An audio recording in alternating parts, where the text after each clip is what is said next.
ढाणू किला महाराष्ट्र के तटीय इलाके में स्थित एक ऐतिहासिक धरोहर है, जिसका निर्माण 1533 ईस्वी में पुर्तगालियों ने कोंकण तट पर अपनी सैन्य और व्यापारिक रणनीति को मजबूत करने के लिए किया था। यह किला एक पहाड़ी पर बना हुआ है, जहां से अरब सागर और ढाणू नदी का विस्तृत नजारा दिखाई देता है। प्राचीन समय से ही इस क्षेत्र का महत्व रहा है, जैसा कि 119 से 124 ईस्वी के शिलालेखों में ढाणूका नदी का जिक्र मिलता है। जनवरी 1739 में मराठा सेनापति चिमाजी अप्पा ने पुर्तगालियों को हराकर इस किले पर कब्जा कर लिया।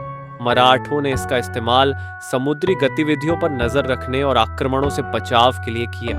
हालांकि 1817 की बेसिन संधि के बाद यह किला ब्रिटिश ईस्ट इंडिया कंपनी के हाथों में चला गया, जिससे मराठा शासन का अंत हुआ। इस किले की वास्तुकला में पुर्तगाली और मराठा शैलियों का मिश्रण देखने को मिलता है। पुर्तगालियों ने इसमें मजबूत लैटराइट पत्थर की दीवारें, बुर्ज और खाई बनवाई थी, जबकि मराठों ने सैन्य सुविधाओं को बढ़ाने के लिए निगरानी मीनारें और दीवारों का विस्तार किया। ब्रिटिश काल में 1888 में यहाँ एक सीमा शुल्क कार्यालय और अधिकारियों के रहने के लिए घर बनाए गए। आज भी मुख्य द्वार पर 2 ब्रिटिश कालीन तोपें और समुद्र का दृश्य दिखाने वाली एक मीनार मौजूद है। स्वतंत्रता के बाद यह किला एक सरकारी प्रशासनिक केंद्र बन गया। वर्तमान में यहाँ तहसीलदार का कार्यालय, एक पुलिस चौकी, जेल कक्ष और सीमा शुल्क कार्यालय स्थित है। किले का अंदरूनी हिस्सा कभी सैन्य छावनी हुआ करता था, लेकिन अब यह खंडहर में तब्दील हो चुका है। इस क्षेत्र को 1991 में पारिस्थितिकीय रूप से संवेदनशील घोषित किया गया था, लेकिन औद्योगिक विकास के दबाव के बावजूद किला एक संरक्षित स्थल बना हुआ है।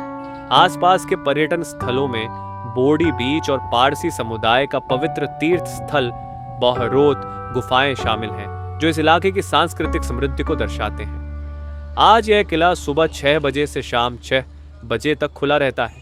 यहाँ पहुँचने के लिए एक छोटी और आसान पैदल चढ़ाई करनी पड़ती है, जो सभी उम्र के लोगों के लिए सुगम है। ढाणू बीच 2 किलोमीटर और शिरगांव किला 46 किलोमीटर जैसे नज़दीकी आकर्षण भी पर्यटकों को लुभाते हैं। निष्कर्ष: ढाणू किला महाराष्ट्र के इतिहास की वह कड़ी है जो पुर्तगाली, मराठा और ब्रिटिश काल की गाथाएं समेटे हुए है। इसकी वास्तुकला, समुद्री दृश्य और ऐतिहासिक महत्व इसे इतिहास प्रेमियों और यात्रियों के लिए एक विशेष स्थान बनाते हैं।